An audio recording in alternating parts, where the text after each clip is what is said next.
और कहीं ना कहीं जब रुपेश से ये सवाल रखूंगा, रुपेश कहीं ना कहीं जब उमेश ये बातें कह रहे हैं तो मुझे वो बात याद आती है कि जब छापे पड़े पटना में, फुलवारी शरीफ में, और 2047 का एक टारगेट दिखता है, तो ये तो लिंक होता नजर आ रहा है। जो बात उमेश कह रहे हैं कि एक लंबी योजना है और उसका मोडस ऑपरेंडी भी बहुत ही क्लियर है कि डेमोग्राफिक जो चेंजेस हैं वो लाकर रेडिकलाइज करके, रिक्रूट करके लोगों को अपने हिसाब का तंत्र लाना था।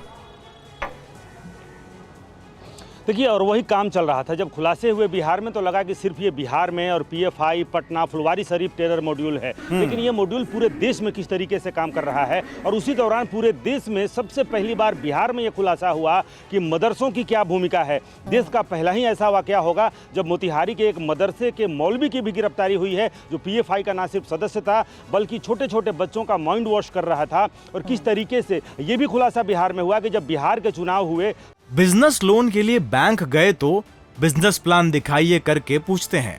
बिजनेस प्लान कैसे करना है, इसे प्रैक्टिकली सीखना है तो फ्रीडम ऐप को अभी डाउनलोड करें। तो एसडीपीआई के पटना के सब्जी बाग में जब छापा पड़ा तो वहाँ जो बैनर, पोस्टर सब रखे हुए थे, प्रधानमंत्री नरेंद्र मोदी की जो यात्रा थी बिहार की, उसको किस तरह से उसको विरोध करना है। लेकिन उसमें सबसे अहम खुलासा हुआ कि 14 कैंडिडेट बिहार चुनाव में लड़े थे। उन्होंने बाजाप्ता एक गठबंधन यहाँ पर बनाया था। उस गठबंधन ने बाजाप्ता मुख्यमंत्री पद का उम्मीदवार घोषित किया था। उसमें चंद्रशेखर आजाद रावण की भी पार्टी थी और चंद्रशेखर आजाद रावण ने इसको पूरी तरह से डेमोक्रेटिक एक मुलम्मा पहनाने के लिए हाल ही में पिछले सप्ताह नीतीश कुमार से भी यहाँ पर उनकी मुलाकात हुई है। तो पूरी इस प्रक्रिया को किस तरीके से डेमोक्रेटिक एक मुलम्मा पहनाया जाए, इसीलिए रुपेश, हमने कहा कि हर राज्य का मिशन भले ही अलग अलग हो, लेकिन सब एक दूसरे के साथ रवि कैसे कनेक्टेड रहे हैं, कैसे पूरे देश भर में इसके तार जुड़े हुए हैं। इसी के तहत पूरे मामले की देश भर में जांच हो रही थी, कार्रवाई हो रही थी और तमाम ऐसे सबूत मिले।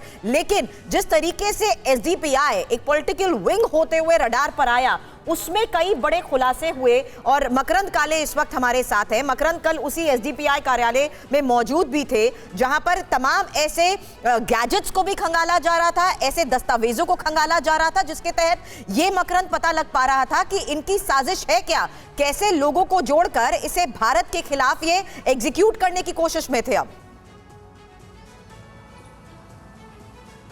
देखिए, एसडीपीआई पॉलिटिकल विंग होने के साथ साथ लोगों को जोड़ने का भी काम कर रहा था। तो इनके पास जो भी सामग्री मिली है वो अपने जो विचारधारा है, जो उनके जनता तक जो बातें पहुंचानी है, उसके लिटरेचर, उसके पैम्पलेट्स, जो डिजिटल गैजेट्स मिले हैं उनमें उनके नेताओं के डिटेल्स और ये सारी चीज़ें मौजूद हैं। इसको खंगालने के बाद ही जो एनआईए और जो एटीएस की टीमें हैं वो बाकी लोगों तक पहुँची हैं। पहले जब 22 सितंबर को रेड हुई थी और तमाम लोगों को गिरफ्तार किया गया था, उसमें इनके द्वारा दूसरे लोगों को भी जोड़ने का काम किया जा रहा था। अब एसडीपीआई जो विंग है उसका जो प्रदेश अध्यक्ष है अब्दुल बेलिम, उसको भी कल एसडीपीआई के दफ्तर से गिरफ्तार किया गया। एसडीपीआई के दफ्तर में वो पिछले 2 महीने से रह रहा था। एक कांड हुआ था इंदौर में जिसमें धर्म के नाम पर भड़काने के मामले में उसको तड़ीपार किया गया था, यानी जिला बदर किया गया था। अब्दुल रऊफ बेलिम फिर भोपाल। ठीक है, बिल्कुल, ये सारी बातें बहुत ही सेंसिटिव हैं और ये बताने के लिए काफी हैं कि किस तरह की गतिविधियां चल रही थी पूरे देश में। जो इनका नेटवर्क खड़ा था उसके जरिए कैसे लोग जुड़ रहे थे, यह भी अपने आप में बहुत ही हैरान करने वाली, परेशान करने वाली, चिंता में डालने वाली बात है। और पीएफआई पर बैन का कर्नाटक के सीएम ने भी स्वागत किया है। बसवराज बोम्मई ने क्या कहा है वो हम आपको बता दें। राष्ट्र विरोधी गतिविधियों में शामिल थे पीएफआई के सदस्य, इसलिए कर्नाटक ने केंद्र से बैन की सिफारिश की थी। तो कर्नाटक के मुख्यमंत्री की तरफ से भी इस कार्रवाई का स्वागत किया गया, इस एक्शन का स्वागत किया गया। और आपको बता दें कि कर्नाटक के अंदर भी पीएफआई बड़े स्तर पर एक्टिव था और खासकर एसडीपीआई की हम बात कर रहे हैं, उनका सबसे बड़ा नेटवर्क कर्नाटक में, उनके संस्थापक जो थे वो भी कर्नाटक से आते थे और लगातार एक टसल चल रहा था इसको लेकर। और अब जब इस पर बैन लगाया गया है तो कर्नाटक सरकार की तरफ से भी इसका स्वागत किया गया है। Government of India under the leadership of Narendra Modi ji and Amit Shah ji has taken a right decision, and this is a message for all the anti-national groups that they will not survive doing anti-national activity in this country. And I urge the people also not to associate with such organizations.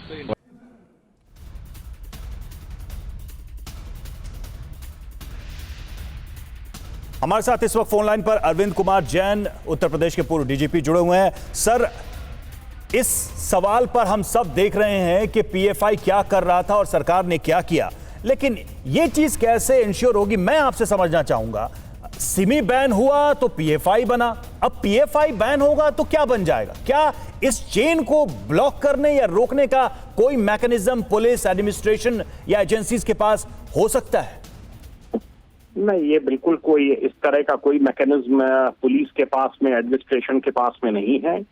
मैं समझता हूं जो government of India का मकसद है, उद्देश्य है, वो ये है कि जो विध्वंसक गतिविधियां हैं पीएफआई की और इसके जो एफिलिएटेड ऑर्गेनाइजेशंस हैं उनकी, और जो फॉरेन फंडिंग ले रहे हैं हवाला से और उनको इलीगल गतिविधियों में उनको रूट कर रहे हैं, ट्रेनिंग कैंप्स चला रहे हैं, सेल्फ डिफेंस सिखाने के लिए नहीं, ऑफेंस सिखाने के लिए कि किस तरीके से टारगेट को किल करिए। इसी प्रकार जो वीआईपीज के ऊपर और आरएसएस के फंक्शनरीज के ऊपर, औरों के ऊपर जिस प्रकार के टारगेटेड अटैक्स हो रहे हैं, उसको न्यूट्रलाइज करना चाहते हैं कि इस प्रकार की गतिविधियों में सम्मिलित ना रहें।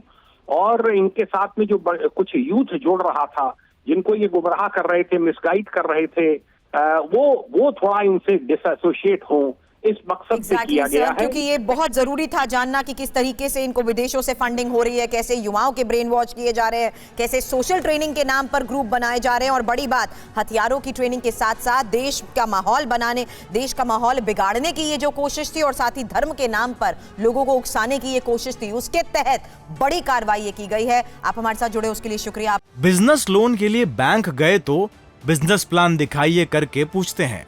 बिजनेस प्लान कैसे करना है, इसे प्रैक्टिकली सीखना है तो फ्रीडम ऐप को अभी डाउनलोड करें।